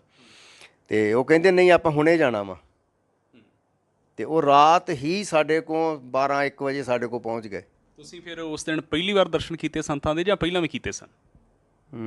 ਨਹੀਂ, ਪਹਿਲੋਂ ਨਹੀਂ ਕੀਤੇ, ਪਹਿਲੀ ਵਾਰੀ ਕੀਤੇ। ਉਦੋਂ ਰਾਤ ਆਏ, ਫਿਰ ਉਹ ਸੰਤਾਂ ਦੇ ਕਮਰੇ ਚਲੇ ਗਏ। ਛੋਟਾ ਜਿਹਾ ਕਮਰਾ ਸੀ, ਬੈੱਡ 'ਤੇ ਸੰਤ ਪਏ ਸੀ, ਸਿੰਗਲ ਹੀ ਹੁੰਦਾ ਸੀ, ਮੰਜੀ ਬੈੱਡ ਉਦੋਂ ਹੁੰਦੇ ਨਹੀਂ, ਮੰਜੀਆਂ ਹੁੰਦੀਆਂ ਸੀ। ਅਤੇ ਉਹ ਦਰਸ਼ਨ ਕੀਤੇ ਸੰਤਾਂ ਦੇ, ਕਾਫੀ ਥੋੜ੍ਹਾ ਚਿਰ ਰਹੇ ਉੱਥੇ ਉਹ। ਅਤੇ ਸੰਤਾਂ ਨੇ ਦੱਸਿਆ ਕਿ ਹਾਂ ਬਾਬਾ ਜੀ ਦੱਸੋ। ਕਹਿੰਦੇ ਨਹੀਂ ਬਸ ਮਨ 'ਚ ਆਇਆ, ਫੁਰਨਾ ਆਇਆ ਕਿ ਚਲੋ ਦਰਸ਼ਨ ਕਰ ਲੈਂਦੇ, ਤੁਹਾਡੇ ਲਾਸਟ ਜਾਣ ਦਾ ਵਾ। ਅਤੇ ਕਹਿੰਦੇ ਚਲੋ ਜੋ ਕੰਮ ਤੂੰ ਆਰੰਭਿਆ ਵਾ, ਉਹ ਤੋਂ ਪੈਰ ਪਿੱਛੇ ਨਾ ਮਤਲਬ ਕਿ ਖਿੱਚੀ ਹੋਣ।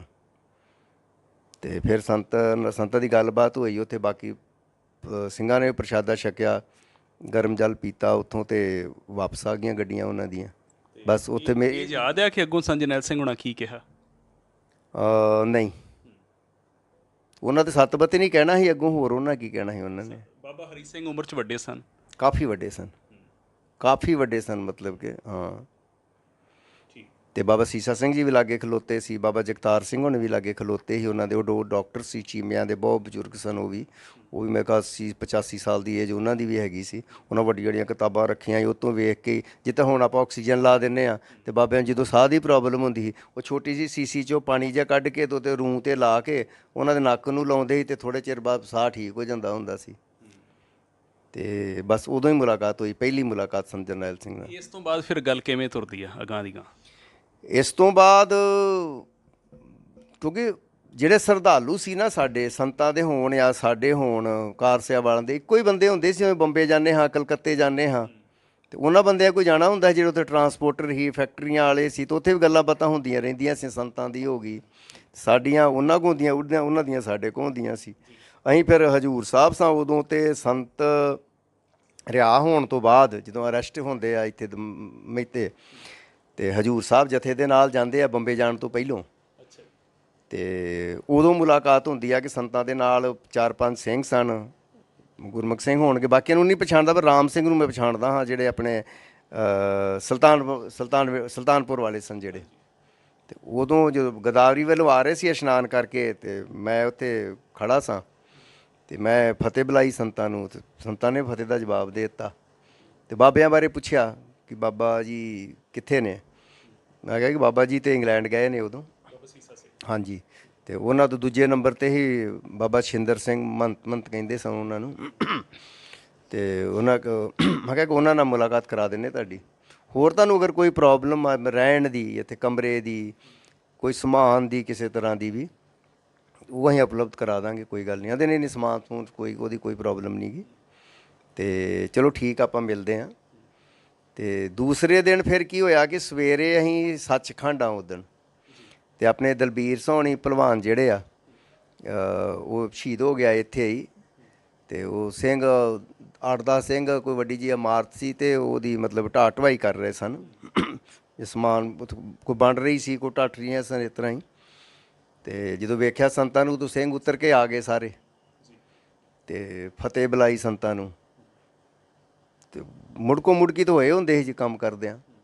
ਤੇ ਸੰਤਾਂ ਨੇ ਵੇਖ ਕੇ ਤੇ ਕਿਹਾ, ਕਿਵੇਂ ਸਿੰਘੋ, ਮੈਂ ਸਰੀਰ ਤੇ ਕਾਫੀ ਤੁਹਾਡੇ ਕਮਾਏ ਨੇ, ਮਤਲਬ ਚੰਗੇ ਡੀਲ ਡੋਲ ਵਧੀਆ ਵਾ, ਤੇ ਪੰਥ ਨੂੰ ਤੁਹਾਡੀ ਲੋੜ ਪੈ ਜੇ, ਤੇ ਤੁਸੀਂ ਆਓਗੇ, ਕੰਮ ਆਓਗੇ? ਉਹ ਆਂਦੇ ਤਾਂ ਹੁਣ ਵੀ ਪੰਥ ਦੇ ਕੰਮ ਆ ਰਹੇ ਹਾਂ, ਨੇਮੀ ਆ, ਮਤਲਬ ਕਿ ਪੱਕੀਆਂ ਸੇਵਾ ਲਿਖਾਈਆਂ ਹੀ ਸਾਰੀ ਉਮਰ ਦੀਆਂ, ਤੇ ਹੁਣ ਵੀ ਪੰਥ ਦੇ ਕੰਮ ਹੀ ਆ ਰਹੇ ਹਾਂ। ਹਾਂ, ਜੇ ਤੁਸੀਂ ਕਹਿੰਦੇ ਜੇ ਕਿ ਪੰਥ ਦੀ ਕਿਤੇ ਸਿਰ ਦੇਣ ਦੀ ਲੋੜ ਪੈਂਦੀ ਹੈ ਸਾਨੂੰ, ਫਿਰ ਤੁਹਾਡੇ ਤੋਂ ਪਹਿਲੋਂ ਦੇਵਾਂਗੇ, ਆਂਦੇ ਯਾਦ ਕਰਿਓ ਕਰੀ। ਤੇ ਇਹ ਤੇ ਮੁੜ ਕੇ ਸੰਤ ਇੱਥੋਂ ਬੰਬੇ ਚਲੇ ਜਾਂਦੇ ਆ, ਤੇ ਬੰਬੇ 'ਤੇ ਜੋ ਘਟਨਾ ਹੁੰਦੀ ਹੈ ਸਾਰਿਆਂ ਨੂੰ ਪਤਾ ਹੀ ਆ। ਉੱਥੋਂ ਮਤਲਬ ਕਿ ਕਿਵੇਂ ਨਿਕਲਦੇ ਨੇ ਸੰਤ, ਪੰਜਾਬ ਆ ਜਾਂਦੇ ਨੇ। ਪੰਜਾਬ ਆ ਕੇ ਤੇ ਫਿਰ ਇਹ ਜਿਹੜੀਆਂ ਬੱਸ ਨੂੰ ਫੜਨ ਵਾਲੀ ਹੁੰਦੀ ਆ, ਕਿ ਸੰਤ ਕਰਤਾਰ ਸਿੰਘ ਦੀ ਮਾਤਾ ਜੀ ਸੀ ਜਿਹੜੇ, ਉਹਨਾਂ ਨੂੰ ਲੈਣ ਵਾਸਤੇ ਭੇਜੀ ਗਈ, ਤੇ ਬੱਸ ਵੀ ਅਰੈਸਟ ਕਰ ਲਈ। ਫਿਰ ਸਿੰਘ ਭੇਜੇ ਗਏ, ਉਹ ਜੀਪ ਫੜ ਲਈ ਗਈ, ਤੇ ਉਹ ਤੋਂ ਮੋਰਚਾ ਸੰਤਾਂ ਨੇ ਆਰੰਭ ਕਰ ਦਿੱਤਾ। ਇਹ ਆਰੰਭ ਮੇਰੇ ਖਿਆਲ 19 ਜੁਲਾਈ ਤੇ 82 ਨੂੰ ਹੁੰਦਾ ਸ਼ਾਇਦ ਮੋਰਚਾ ਆਰੰਭ। ਤੇ ਭਾਈ ਅਮਰੀਕ ਸਿੰਘ ਤੇ ਭਾਈ ਠਾਰਾ ਸਿੰਘ ਦੀ ਰਿਹਾਈ ਵਾਸਤੇ। ਤੇ ਮੁੜ ਕੇ ਮੋਰਚਾ 4 ਅਗਸਤ ਨੂੰ ਆ ਕੇ ਤੇ ਅਕਾਲੀ ਨਾਲ ਰਲ ਜਾਂਦੇ ਨੇ, ਜਿਨ੍ਹਾਂ ਨੇ ਜਿਹੜੀ ਹੈਗੀ ਆ SYL ਨਹਿਰ ਦਾ ਜਿਹੜਾ ਲਾਇਆ ਸੀ ਮੋਰਚਾ, ਕਪੂਰੀ ਮੋਰਚੇ ਵਾਲਾ, ਉਹਨਾਂ ਦਾ ਉੱਥੇ ਚੱਲਣ ਨਹੀਂ ਡਿਆ ਸੀ। ਤੇ ਉਹਨੇ ਕਿਹਾ ਕਿ ਚਲੋ ਨਾਲ ਮਿਲ ਜਾਂਦੇ ਇਹਨਾਂ ਦੇ। ਤੇ 4 ਅਗਸਤ ਨੂੰ ਫਿਰ ਪਹਿਲੀ ਗ੍ਰਿਫਤਾਰੀ ਜਿਹੜੀ ਆ ਨਾਲ ਗ੍ਰਿਫਤਾਰੀ ਦਿੰਦੇ ਆ। 4-5 ਹਜ਼ਾਰ ਦਾ ਇਕੱਠ ਹੈਗਾ ਸੀ ਉਦੋਂ। ਤੇ ਮੋਰਚਾ ਜਿਹੜਾ ਸੀ ਸੰਯੁਕਤ ਮੋਰਚੇ ਤੋਂ ਧਰਮ ਯੁੱਧ ਮੋਰਚੇ ਦੇ ਨਾਂ 'ਤੇ ਅਨੰਦਪੁਰ ਸਾਹਿਬ ਦੀਆਂ ਜਿਹੜੀਆਂ ਮੰਗਾਂ ਨੂੰ ਲੈ ਕੇ ਤੇ ਮੋਰਚਾ ਇਕੱਠਾ ਹੋ ਜਾਂਦਾ ਵਾ। ਉਧਰ ਡਿਕਟੇਟਰ ਜਿਹੜਾ ਵਾ ਬਣਾ ਦਿੱਤਾ ਜਾਂਦਾ ਵਾ ਹਰਚੰਦ ਸਿੰਘ ਲੌਂਗੋਵਾਲ ਨੂੰ ਮੋਰਚੇ ਦਾ, ਤੇ ਸੰਤਾਂ ਨੂੰ ਉਹਦੀ ਸਪੋਰਟ 'ਤੇ ਬਣਾ ਦਿੱਤਾ ਜਾਂਦਾ ਵਾ। ਸੰਤ ਆਪਣੇ ਗੁਰੂ ਨਾਨਕ ਨਿਵਾਸ 'ਤੇ ਹੀ ਰਹਿੰਦੇ ਹੁੰਦੇ ਸੀ ਉਦੋਂ। ਹੌਲੀ ਹੌਲੀ ਕੁਛ ਵਖਰੇਵੇਂ ਹੋਣ ਲੱਗ ਪਏ ਇਹਨਾਂ ਦੇ, ਕਿ ਸੰਤਾਂ ਦੀ ਸਿੱਖੀ ਸੇਵਕੀ ਵਧਣ ਲੱਗ ਪਈ, ਕਿਉਂਕਿ ਉਹ ਥੋੜ੍ਹੇ ਨਰਮ ਸਨ, ਢਿੱਲੇ ਬੋਲਦੇ ਸਨ, ਤੇ ਸੰਤ ਗਰਮ ਪ੍ਰਚਾਰ ਕਰਦੇ ਸਨ। ਤੇ ਲੋਕ ਜਿਹੜੇ ਸੀ, ਨੌਜਵਾਨ ਜਿਹੜੇ ਸੀ, ਉਹਨਾਂ ਦਾ ਆਕਰਸ਼ਣ ਕੇਂਦਰ ਜਿਹੜਾ ਸੀ ਸੰਤਾਂ ਵੱਲ ਹੋ ਗਿਆ। ਤੇ ਕੁਛ ਬੱਬਰਾਂ ਕਰਕੇ, ਕੁਛ ਹੋਰ ਕਰਕੇ, ਗੱਲਾਂ ਬਾਤਾਂ ਕਮਰਿਆਂ ਕੁਮਰਿਆਂ ਤੋਂ ਜਦ ਜ਼ਿਆਦਾ ਸੰਗਤ ਆਉਣ ਲੱਗ ਪਈ ਉੱਥੇ, ਤੇ ਕੁਛ ਮਨ ਮੁਟਾਅ ਹੋਇਆ। ਤੇ ਸੰਤਾਂ ਨੇ ਫਿਰ ਕਿ ਆਪਸੀ ਭਰਾ ਮਾਰੂ ਜੰਗ ਕਿਉਂ ਕਰਨੀ ਆਪਾਂ ਲੜਨ ਵਾਸਤੇ। ਸੰਤਾਂ ਨੇ ਉਹ ਤੋਂ ਕਿਨਾਰਾ ਕਰਨ ਵਾਸਤੇ ਆਪਣੀ ਰਿਹਾਇਸ਼ ਜਿਹੜੀ ਆ ਅਕਾਲ ਤਖਤ 'ਤੇ ਲੈ ਜਾਂਦੇ ਨੇ ਉਹ। ਤੇ ਅਕਾਲ ਤਖਤ ਤੇ ਮੁੜ ਕੇ ਸਾਨੂੰ ਇੱਕ ਸੁਨਾਹ ਮਿਲਦਾ ਵਾ 83 ਦੇ ਦਸੰਬਰ ਦੇ ਵਿੱਚ ਕਿ ਸੰਤਾਂ ਨੇ ਤੁਹਾਨੂੰ ਯਾਦ ਕੀਤਾ। ਉਹ ਸੁਣਾ ਕਿਸ ਨੇ ਭੇਜਿਆ? ਦਲਬੀਰ ਸਿੰਘ ਦੇ ਥਰੂ ਸਾਨੂੰ ਮਿਲਦਾ ਸੁਨਾਹ ਉਹ। ਭਾਈ ਦਲਬੀਰ ਸਿੰਘ ਉੱਥੇ ਆਪ ਗਏ ਸਨ? ਨਹੀਂ, ਕਿਸੇ ਸਿੰਘ ਦੇ ਥਰੂ ਸੁਨਾਹ ਜਾਂਦਾ ਉਹ। ਭਾਈ ਦਲਬੀਰ ਸਿੰਘ ਇੱਥੇ ਦਰਬਾਰ ਸਾਹਿਬ ਹੀ ਸਨ ਉਦੋਂ। ਉਹਨਾਂ ਕਿਹਾ ਭਾਈ ਦਲਬੀਰ ਸਿੰਘ ਦੇ ਨਾਂ 'ਤੇ ਜਾਂਦਾ ਸੁਨਾਹ ਕਿ ਸੰਤਾਂ ਨੇ ਤੁਹਾਨੂੰ ਯਾਦ ਕੀਤਾ, ਅਗਰ ਤੁਸੀਂ ਆ ਸਕਦੇ ਜੇ ਤੇ ਆ ਜਾਓ। ਤਹੀਂ 30-32 ਸਿੰਘ ਹੈਗੇ ਸਾਂ ਉੱਥੇ, ਤੇ ਅਰਦਾਸ ਕਰਕੇ ਤਹੀਂ ਤੁਰ ਪਏ। ਇੱਕੋ ਕਛਹਿਰਾ, ਇੱਕੋ ਕੁੜਤੀ ਸੜਕੋਂ ਅਸੀਂ ਘੜੀਆਂ ਤੱਕ ਵੀ ਲਾ ਕੇ ਉੱਥੇ ਦੇ ਦਿੱਤੀਆਂ। ਸਾਡੇ ਕੋਈ ਜੇਬ 'ਚ ਟਿਕਟਾਂ ਜਿਹੜੀਆਂ ਕਟਾਈਆਂ ਪਏ ਉਹ ਲੈ ਆਈ ਤੇ ਦਰਬਾਰ ਸਾਹਿਬ ਆ ਗਏ। ਜਦੋਂ ਆਏ ਤਾਂ ਰਾਹ 'ਚ ਗੱਲਾਂ ਕਿਹੋ ਜਿਹੀਆਂ ਹੁੰਦੀਆਂ ਸੀ? ਕੀ ਖਿਆਲ ਆਉਂਦੇ ਸਨ? ਕਿਸ ਕੰਮ ਚੱਲੇ ਆ? ਨਹੀਂ, ਅਸੀਂ ਤੇ ਪਹਿਲੋਂ ਹੀ ਜਾ ਕੇ ਸੱਚਖੰਡ ਅਰਦਾਸ ਕੀਤੀ ਆ, ਉੱਥੇ ਲੀਕ ਮਾਰਤੀ ਕਿ ਜਿਸ ਬੰਦੇ ਨੇ ਵੀ ਸਾਡੇ ਨਾਲ ਜਾਣਾ ਵਾ ਉਹ ਬੰਦਾ ਘਰ ਨਹੀਂ ਜਾਊਗਾ। ਜਿੰਨਾ ਚਿਰ ਉੱਥੇ ਮੋਰਚਾ ਚੱਲੂਗਾ ਅਨੰਦਪੁਰ ਸਾਹਿਬ ਵਾਲਾ ਇਹ ਧਰਮਯੁੱਧ ਮੋਰਚਾ, ਉਨਾ ਚਿਰ ਆਪਾਂ ਉੱਥੇ ਹੀ ਰਵਾਂਗੇ।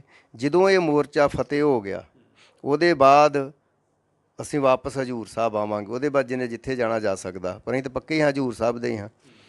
ਤੇ ਇਹ ਅਰਦਾਸ ਕਰਕੇ ਹੀ ਤੁਰੇ ਹਾਂ ਉੱਥੋਂ। ਅਸੀਂ ਪਹਿਲਾਂ ਮਨਵਾੜ ਆਉਂਦੇ ਹਾਂ, ਮਨਵਾੜ ਤੋਂ ਫਿਰ ਅਸੀਂ ਦੂਜੀ ਟ੍ਰੇਨ ਚੇਂਜ ਕਰਦੇ ਹਾਂ ਤੇ ਫਿਰ ਅਸੀਂ ਇੱਥੇ ਆ ਜਾਂਦੇ ਹਾਂ। ਕਿੰਨੀ ਤਰੀਕ ਨੂੰ ਅੰਮ੍ਰਿਤਸਰ ਸਾਹਿਬ ਪਹੁੰਚਦੇ ਹੋ? 1 ਤਰੀਕ ਨੂੰ, 1 ਜਨਵਰੀ ਨੂੰ 1900 ਤੇ 84 ਜਨਵਰੀ 1 ਜਨਵਰੀ 1984 ਨੂੰ ਪਹੁੰਚਦੇ ਹਾਂ ਜੀ। ਮੈਂ ਇਹਨਾਂ ਨੂੰ ਗੱਲ ਦੇ ਵਿੱਚ ਥੋੜ੍ਹਾ ਜਿਹਾ ਰੋਕਿਆ। ਉਹ ਇਹ ਆ ਕਿ 1 ਜਨਵਰੀ 1984 ਨੂੰ ਹਜੂਰ ਸਾਹਿਬ ਤੋਂ ਇੱਕ ਜਥਾ ਸ੍ਰੀ ਦਰਬਾਰ ਸਾਹਿਬ ਪਹੁੰਚਦਾ। ਸੰਤ ਜਰਨੈਲ ਸਿੰਘ ਜੀ ਹੁਣਾਂ ਦਾ ਇਸ ਸੱਦੇ ਦੇ ਉੱਤੇ। ਇਹ ਸੱਦਾ ਸ਼ਹੀਦ ਹੋਣ ਲਈ ਆ, ਸਿੱਖ ਕੌਮ ਦੀ ਸੇਵਾ ਦੇ ਲਈ ਆ। ਅਰਦਾਸ ਕਰਕੇ ਇਹ ਸਿੱਖ ਉੱਥੋਂ ਆਏ। ਇਹ ਜਥਾ ਤਕਰੀਬਨ ਵੱਧ ਕੇ 40 ਦੇ ਸਿੰਘਾਂ ਦੇ ਕਰੀਬ ਹੋ ਗਿਆ। ਅੱਗੇ ਉਹ ਦੱਸਣਗੇ ਕਿ ਉਸ ਜਥੇ 'ਚੋਂ ਕਿੰਨੇ ਸਿੰਘ ਸ਼ਹੀਦ ਹੋ ਗਏ ਅਤੇ ਕਿੰਨੇ ਬਚੇ। ਇਹ ਸਾਰੀ ਗੱਲ ਆਪਾਂ ਇਹਨਾਂ ਕੋਲੋਂ ਸਰਦਾਰ ਭਗਵਾਨ ਸਿੰਘ ਹੁਣਾਂ ਕੋਲ ਲੈ ਕੇ ਸੁਣ ਰਹੇ ਹਾਂ।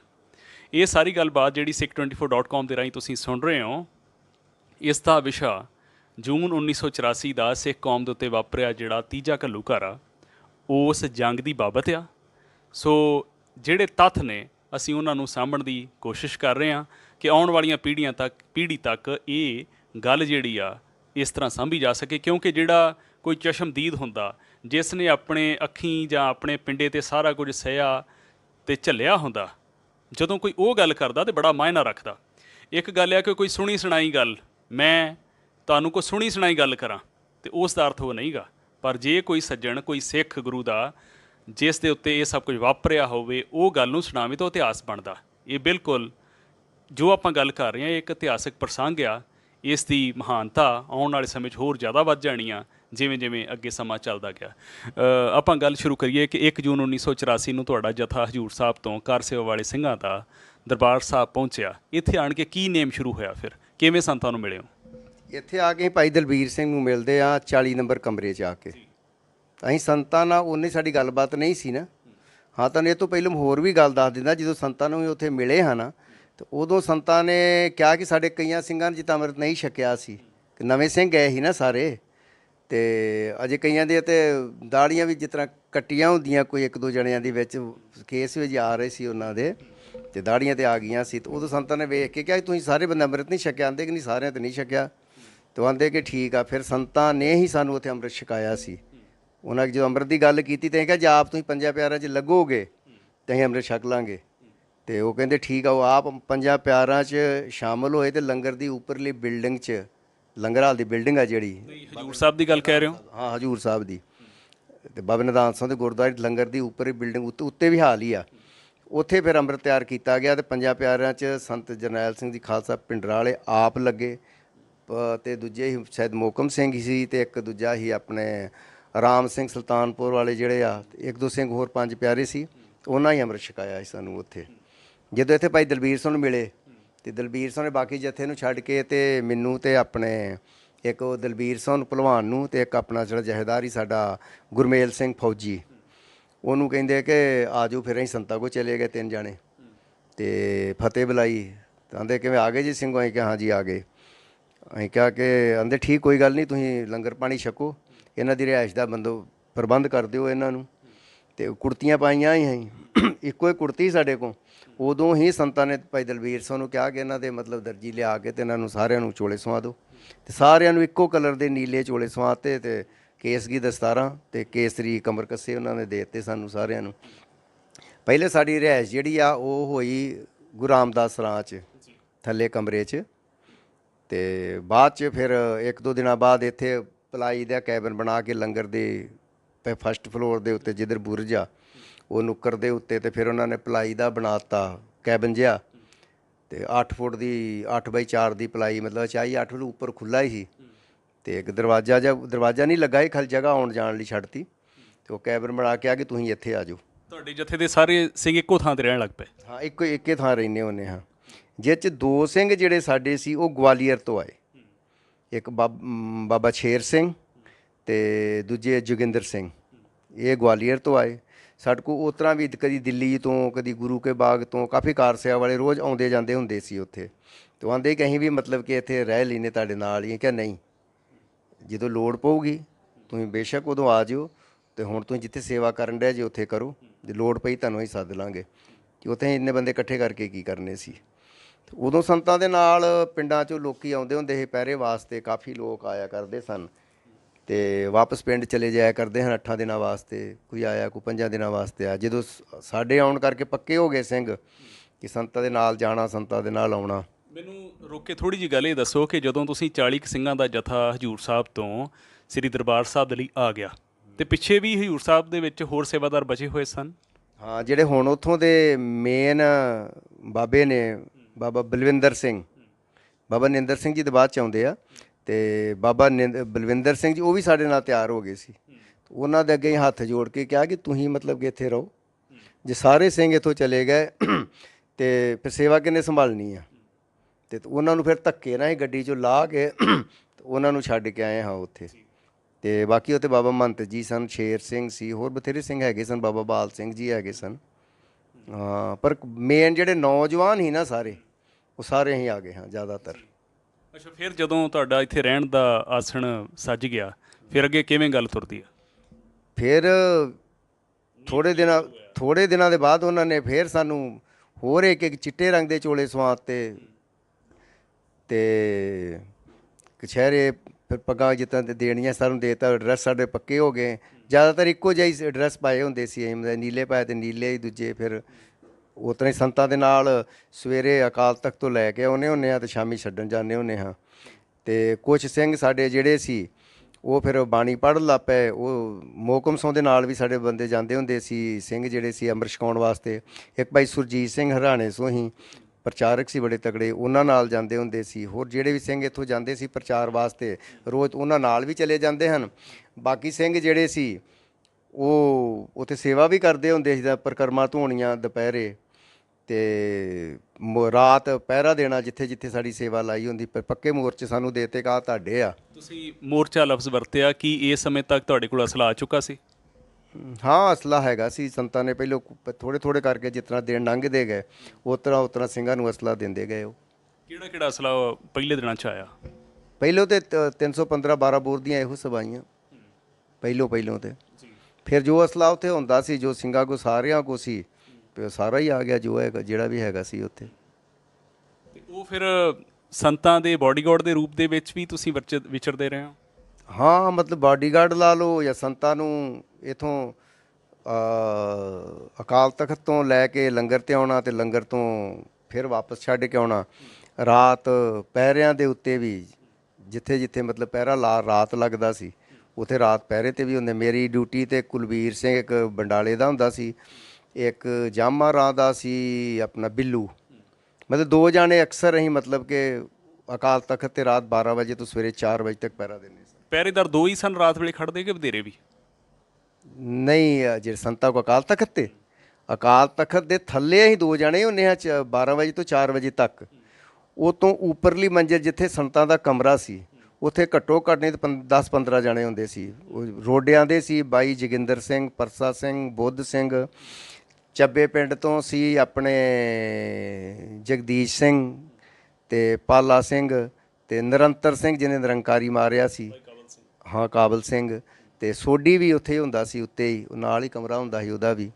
ਕਾਫੀ ਸਿੰਘ ਸੀ। ਬਾਕੀ ਲਾਗੇ ਚਾਗੇ ਜਿਸ ਤਰ੍ਹਾਂ ਮੰਦਿਰ ਦੇ ਉੱਤੇ ਮੋਰਚਾ ਸੀ, ਹੋਰ ਵੀ ਉਹ ਸਿਮਕੋ ਵਾਲਾ ਮੋਰਚਾ ਸੀ, ਨਾਲ ਦੀ ਡਿਓੜੀ ਜਿਹੜੀ ਸੀ, ਜਿਹੜੀ ਹੁਣ ਅਨਕੰਪਲੀਟ ਆ ਜੇ, ਜਿਹੜੀ ਆ ਨਹੀਂ ਬਣੀ ਜਿਹੜੀ, ਉੱਤੇ ਵੀ ਸਿੰਘ ਹੁੰਦੇ ਸਨ, ਕਾਫੀ ਹੁੰਦੇ ਸੀ, ਮਤਲਬ ਕਿ 50-60 ਸਿੰਘ ਹੁੰਦੇ ਸੀ ਸਰ ਲਾਗੇ ਚਾਗੇ ਸਾਰੇ।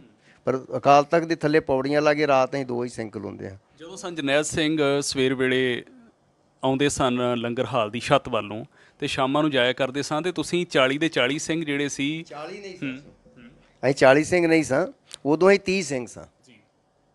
10 ਸਿੰਘ ਸਾਡੇ ਕੋਲ 1 ਤਰੀਕ ਨੂੰ ਜਦੋਂ ਗੋਲੀ ਚੱਲਦੀ ਆ ਉਦੋਂ ਤਰਨਤਾਰਨ ਤੋਂ 10 ਤੋਂ ਵੀ ਜ਼ਿਆਦਾ ਅਸੀਂ ਮਿਲ ਕੇ 12-13 ਸਿੰਘ ਆਏ ਸੀ।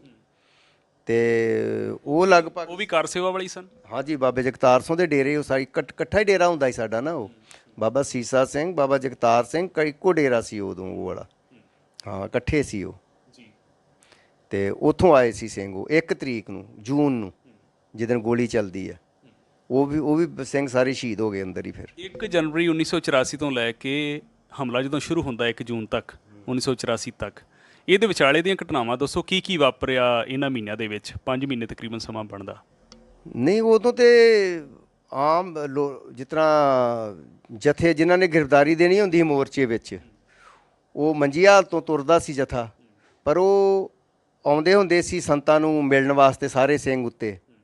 ਫਿਰ ਲੋਕਾਂ ਦੀਆਂ ਬਹੁਤ ਸਮੱਸਿਆਵਾਂ ਹੁੰਦੀਆਂ ਸੀ, ਕਿਸੇ ਦੀ ਕੁਛ ਲੈ ਕੇ ਜੋ ਵੀ ਹੁੰਦੀਆਂ ਸੀ, ਉਹ ਆਪਣੇ ਸਮੱਸਿਆਵਾਂ ਲੈ ਕੇ ਆ ਜਾਂਦੇ ਸੀ। ਸੰਤ ਵੇਂਦੇ ਸੀ ਜਿਹੜੀ ਹੱਲ ਹੋਣ ਵਾਲੀਆਂ ਹੁੰਦੀਆਂ ਸੀ, ਸੰਤ ਉਹਨਾਂ ਦਾ ਨਿਪਟਾਰਾ ਕਰ ਦਿੰਦੇ ਸਨ ਉੱਤੇ। ਤੇ ਬਾਕੀ ਕਥਾ ਵੀ ਕਰਦੇ ਹੁੰਦੇ ਸੰਤ, ਪ੍ਰਚਾਰ ਵੀ ਕਰਦੇ ਹੁੰਦੇ ਸਨ ਉੱਥੇ ਸੰਤ। ਤੇ ਬਸ ਇਹੋ ਗੱਲਾਂ ਹੁੰਦੀਆਂ ਸੀ ਉੱਥੇ। ਉਹਦੇ ਵਿਚਾਲੇ ਇੱਕ ਵੱਡੀ ਗੱਲ ਵਾਪਰਦੀ ਆ, ਭਾਈ ਸੁਰਿੰਦਰ ਸਿੰਘ ਸੋਢੀ ਦਾ ਕਤਲ ਹੁੰਦਾ 14 ਅਪ੍ਰੈਲ 1984 ਨੂੰ। ਉਸ ਦਿਨ ਉੱਥੇ ਹੀ ਸੋ ਤੁਸੀਂ ਵੀ? ਹਾਂਜੀ, ਅਸੀਂ ਲੰਗਰ ਤੇ ਹਾਂ ਉਸ ਦਿਨ ਉੱਥੇ। ਤੇ ਉੱਥੇ ਹੀ ਉਹ ਸਿੰਧੀ ਹੋਟਲ ਸੀ ਨਾਲ ਹੀ, ਜਿੱਥੇ ਹੁਣ ਗੁਰੂ ਅਰਜਨ ਨਿਵਾਸ ਹੁਣ ਤੇ ਉਹ ਢੱਠ ਗਿਆ ਸਾਰਾ ਹੀ। ਬ੍ਰਹਮ ਖਾੜਾ ਢੱਠ ਗਿਆ, ਬ੍ਰਹਮ ਬੂਟਾ ਢੱਠ ਗਿਆ। ਤੇ ਸਿੰਧੀ ਹੋਟਲ ਦੇ ਲਾਗੇ ਹੀ 10-10:30 ਦਾ ਟਾਈਮ ਹੋਊਗਾ, 10 ਲਾਗੇ ਚਾਗੇ।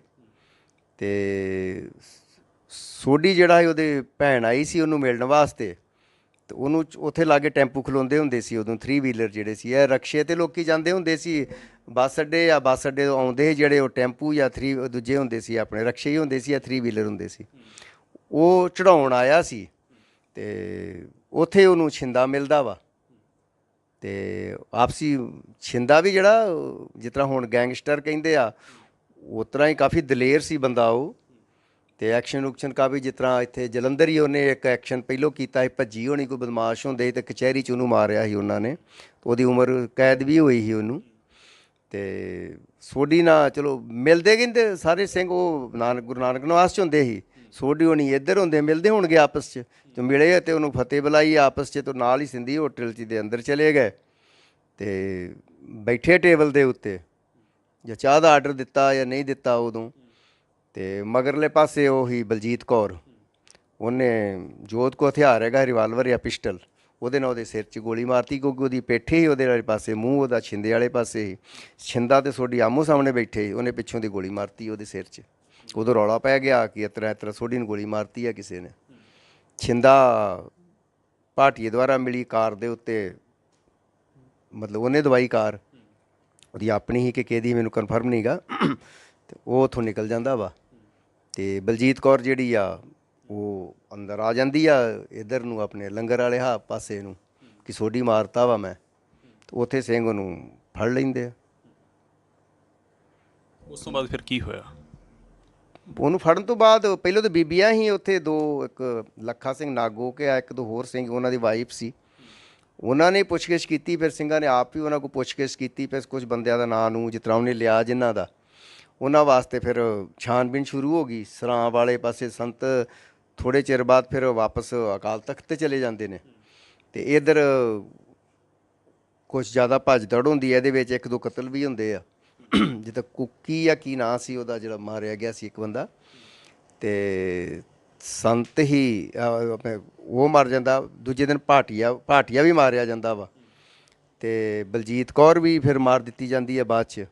ਤੇ ਛਿੰਦੇ ਨੂੰ ਵੀ ਉਹ ਅਲਗੋ ਕੋਠੀ ਮਤਲਬ ਕਿ ਉਹ ਬਖਸ਼ੀਸ਼ ਦੇ ਘਰੇ ਚਲੇ ਜਾਂਦਾ ਵਾ, ਉਹ ਸੰਤਾਂ ਨੂੰ ਇਨਫੋਰਮੇਸ਼ਨ ਕਰ ਦਿੰਦਾ ਤੇ ਇੱਥੋਂ ਜਾ ਕੇ ਉਹ ਭੋਲੇ ਹੋਣੀ ਤੇ ਬਖਸ਼ੀਸ਼ ਹੋਣੀ ਜਾ ਕੇ ਉਹਨੂੰ ਮਾਰ ਦਿੰਦੇ ਆ। ਕਿਹੜੇ ਭੋਲੇ ਹੋਣੀ? ਤਰਨ ਤਾਰਨ ਵਾਲੇ। ਪੂਰਾ ਨਾਮ? ਗੁਰਿੰਦਰ ਸਿੰਘ ਭੋਲਾ ਸੀ ਨਾ ਨਾਂ ਉਹਦਾ, ਗੁਰਿੰਦਰ ਸਿੰਘ।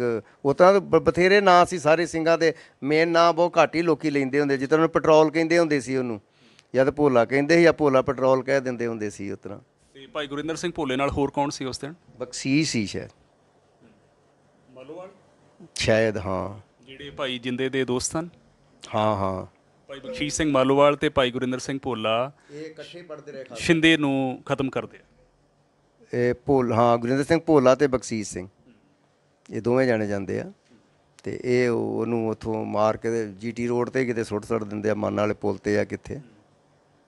ਉਸ ਵੇਲੇ ਮਾਹੌਲ ਕਿਦਾਂ ਦਾ ਸੀ ਜਦੋਂ ਭਾਈ ਸੁਰਿੰਦਰ ਸਿੰਘ ਸੂਡੀ ਦਾ ਕਤਲ ਹੋ ਗਿਆ, ਤੇ ਹਲਚਲ ਕਿਵੇਂ ਸੀ ਸਿੰਘਾਂ ਦੇ ਅੰਦਰ, ਰੋਹ ਕਿਦਾਂ ਦਾ ਸੀ? ਨਹੀਂ, ਰੋਹ ਤੇ ਇਸ ਤਰ੍ਹਾਂ ਦਾ ਸੀ ਕਿ ਲੋਕ ਜਿਹਦਾ ਨਾਂ ਲਿਆ ਉਹਨੇ ਤੇ ਉੱਥੇ ਸਰਾਂ ਦੇ ਵਿੱਚ ਕਾਫੀ ਭੱਜਦੜ ਮੱਚ ਗਈ ਕੁਝ ਬੰਦਿਆਂ ਨੂੰ ਲੱਭਣ ਵਾਸਤੇ।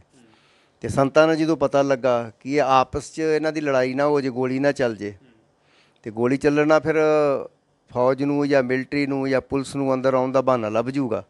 ਸੰਤ ਮੈਸੇਜ ਭੇਜ ਦਿੰਦੇ ਆ ਕਿ ਮੇਰੇ ਜਿਹੜੇ ਸਿੰਘ ਨੇ ਮੇਨ ਬੰਦਿਆਂ ਨੂੰ ਕਿ ਤੁਸੀਂ ਅਕਾਲ ਤਖਤ ਤੇ ਪਹੁੰਚੋ। ਸਾਰੇ ਬੰਦੇ ਅਕਾਲ ਤਖਤ ਤੇ। ਉਦੋਂ ਨਹੀਂ ਪਤਾ ਸੀ ਕਿਸੇ ਬੰਦੇ ਨੂੰ ਕਿ ਛਿੰਦਾ ਮਾਰ ਦਿੱਤਾ ਗਿਆ। ਮਤਲਬ ਗਰਮ ਸੀ ਕਿ ਅੱਜ ਸੋਢੀ ਮਾਰਿਆ, ਕੱਲ੍ਹ ਨੂੰ ਹੋਰ ਕਿਸੇ ਨੂੰ ਮਾਰਨਗੇ, ਪਰਸੋਂ ਹੋਰ ਕਿਸੇ ਨੂੰ ਮਾਰਨਗੇ। ਉਹ ਤੇ ਉਹਦੀ ਟੇਪ ਰਿਕਾਰਡ ਵੀ ਕੀਤੀ ਸੀ ਸੁਰਿੰਦਰ ਆਪਣੇ ਦੀ ਬਲਜੀਤ ਕੌਰ ਦੀ, ਤੇ ਉਹ ਬਾਅਦ 'ਚ ਇਹਦੇ ਕੋਲ ਕਮਰੇ 'ਚ ਹੀ ਆਪਣੇ ਜਿਹੜੀ ਟੇਪ ਰਿਕਾਰਡ ਹੀ ਭਾਈ ਰਸ਼ਪਾਲ ਸਿੰਘ ਜਿਹੜਾ ਸੰਤਾਂ ਦੇ PA ਸੀ, ਉਹਦੇ ਸਮਾਨ ਫਿਰ ਜਦੋਂ ਅਟੈਕ ਹੁੰਦਾ ਤੇ ਉਦੋਂ ਕੈਸਟਾਂ ਉਹ ਸਰਕਾਰ ਕੋਲ ਹੋਣੀ ਆ, ਸ਼ਾਇਦ ਹੋਵੇ ਵੀ ਉਹਨਾਂ ਕੋਲ। ਤੁਸੀਂ ਉਹ ਸੁਣੀ? ਨਹੀਂ, ਅਸੀਂ ਤਾਂ ਲੱਗ ਗਏ ਹਾਂ ਜਦੋਂ ਪੁੱਛਗਿੱਛ ਹੋਈ ਉਹਦੀ। ਕੀ ਮੰਨੀ ਸੀ ਬਲਜੀਤ ਕੌਰ? ਉਹ ਕਿ ਮੈਂ ਸੰਤਾਂ ਨੂੰ ਮਾਰਨ ਵਾਸਤੇ ਵੀ ਇੱਥੇ ਆਈ ਹਾਂ ਇੱਕ ਦਿਨ, ਤੇ ਮੇਰਾ ਦਾ ਨਹੀਂ ਲੱਗਾ ਜਾਂ ਮੈਂ ਡਰ ਗਈ, ਇੰਨੇ ਗਨਮੈਨ ਵੇਖ ਕੇ ਲਾਗੇ ਚਾਗੇ ਕਿ ਮੈਂ ਘਬਰਾ ਗਈ ਤੇ ਮੈਂ ਵਾਪਸ ਚਲੀ ਗਈ। ਤੇ ਇਹ ਮੰਨੀ ਉਹ ਕਿ ਹੋਰ ਬਹੁਤ ਗੱਲਾਂ ਸੀ ਜਿਹੜੇ ਬੰਦਿਆਂ ਦੇ ਨਾਂ ਲਏ ਉਹਨੇ, ਪੈਸੇ ਪੂਹੇ ਦੀ ਗੱਲਬਾਤ ਮੰਨੀ।